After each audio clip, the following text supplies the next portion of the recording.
Finally, Geralt arrives to Velen. According to Yennefer, he is to meet a Nilfgaardian spy named Hendrik. He rides to a tavern, and after talking to the owner, he gets to know that Hendrik lives in the village of Heatherton. When arriving there, the ominous signs show up. Weather is warm everywhere, but the village is covered in snow, and it's freezing cold. Upon arriving, he sees a man fighting wild dogs with a torch. Geralt gets rid of the dogs, but the man is still in shock and distress.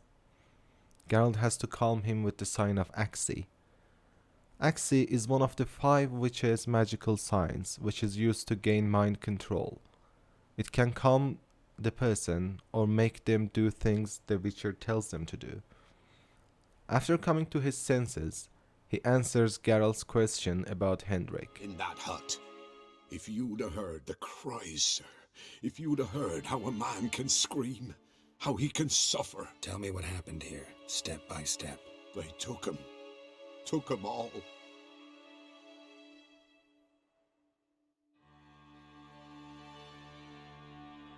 The sun was waning, see, and the dusk went crimson like blood.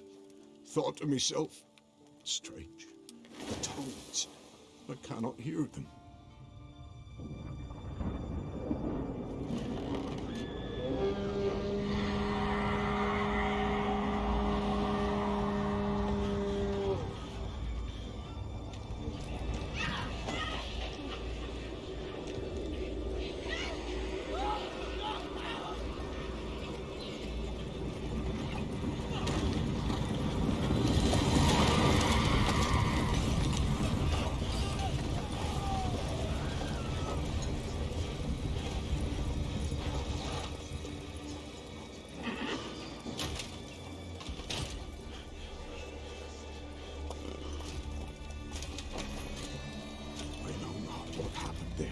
Save terror through and through. Hendrik screamed. Then he begged. By the end, he could do naught but moan. Geralt finds Hendrik, or at least what's left of him. His body is mutilated and covered in blood. Obviously, he was tortured to death. Geralt searches his corpse and finds a key that leads to a cellar. After searching it, he finds Hendrik's ledger. Drunken swine. So-called Baron hosted subject at his castle, or should I say, illegally appropriated fort. Reason unknown. Talked to Baron at Crow's Perch. Clashed with a witch. Subject landed in swamp. Encountered a witch. Conflict ensued. Cause unknown. Find the witch. Talk to the peasantry. Village of Midcopse. Somehow they learned Hendrik was looking for Ciri. Thus the torture. I'm too late. My only leads, the Baron. After reading it, he finds out about the Baron and the witch Ciri quarreled with. So Geralt sets out to Crow's Perch, where Baron lives. They talk. Baron says that he knows Geralt and why he is there, and he won't tell him what he wants to know unless Geralt helps him to find his missing family. He claims they vanished without a trace. If anything, in the world of Witcher, information don't come free, and Geralt, having no option, agrees to find Anna and Tamira, Baron's missing daughter and wife. Geralt searches their rooms and finds signs of a fight, and also a talisman. When he takes the talisman to the Baron, he tells him that there is a peddler in nearby village who makes this kind of stuff. So Geralt sees this peddler and asks him where Anna is. Peddler is unable to locate them, but he gives Geralt something to work with. Apparently, Baron wasn't a good husband and abused his family. Peddler tells Geralt about an unborn child, who Anna recently miscarried. Unborn child, now cursed and turned into a botchling, is the key to find Anna and Tamira. Botchling is a cursed miscarried infant that can be deadly.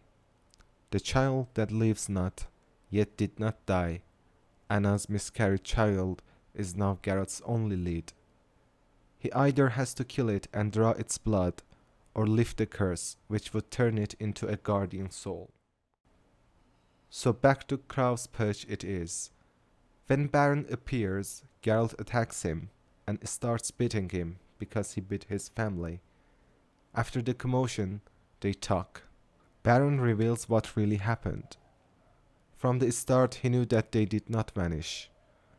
One night Anna came to him and told him that she is leaving, and taking Tamara with her. Baron, drunk as usual, tries to stop her, and Anna falls. Come morning, Baron wakes up and sees nothing but blood and a dead infant.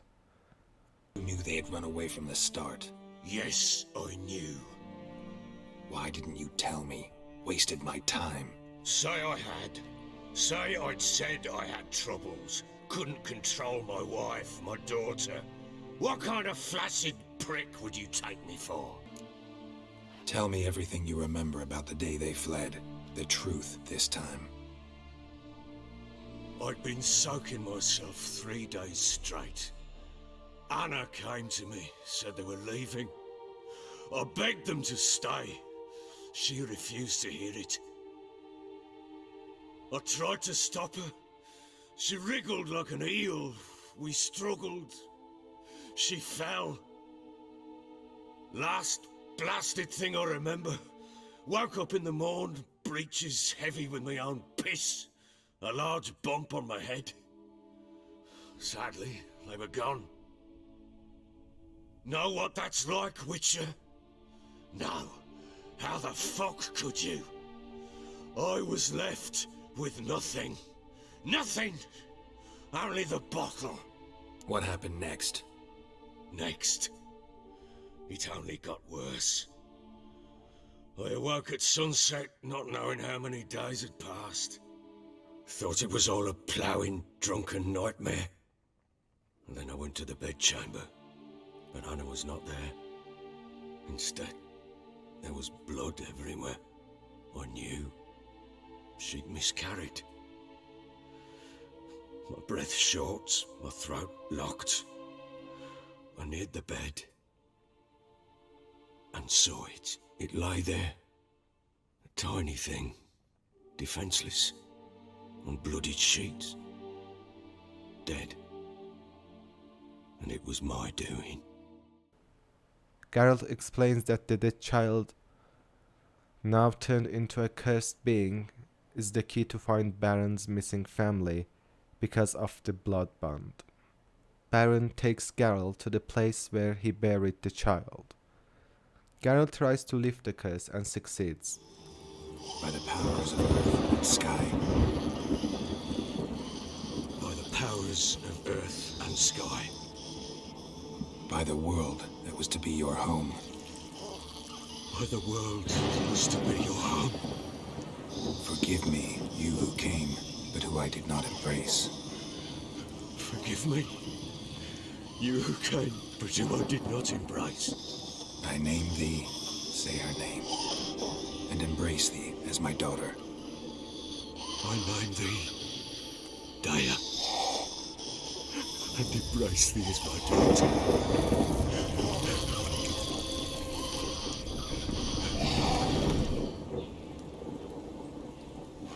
Good. Now bury the body.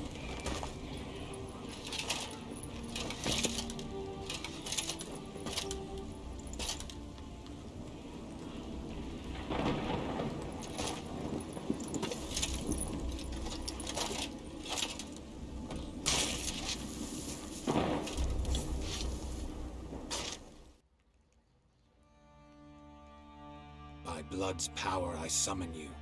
With your name I beseech you. Hear my call and arise, Dea.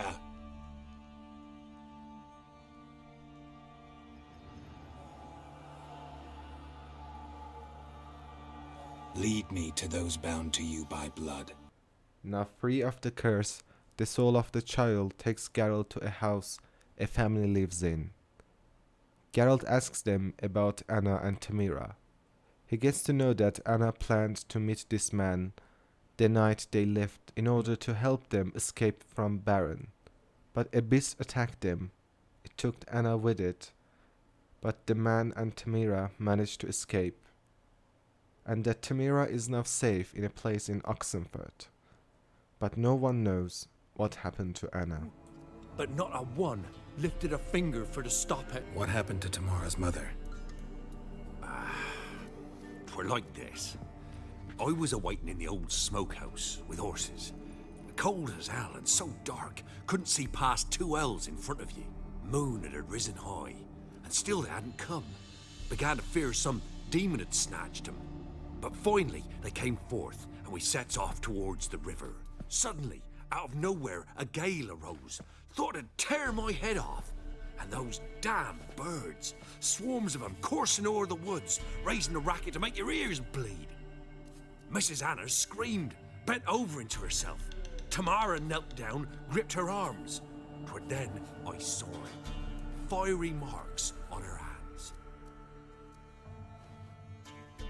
What marks? They's, well, like burned on with hot iron. On the palms, inside. Burned? Like a cattle brand? Aye, though these wasn't black scars scabbed over. They's hot and glowing, as if they burned with raw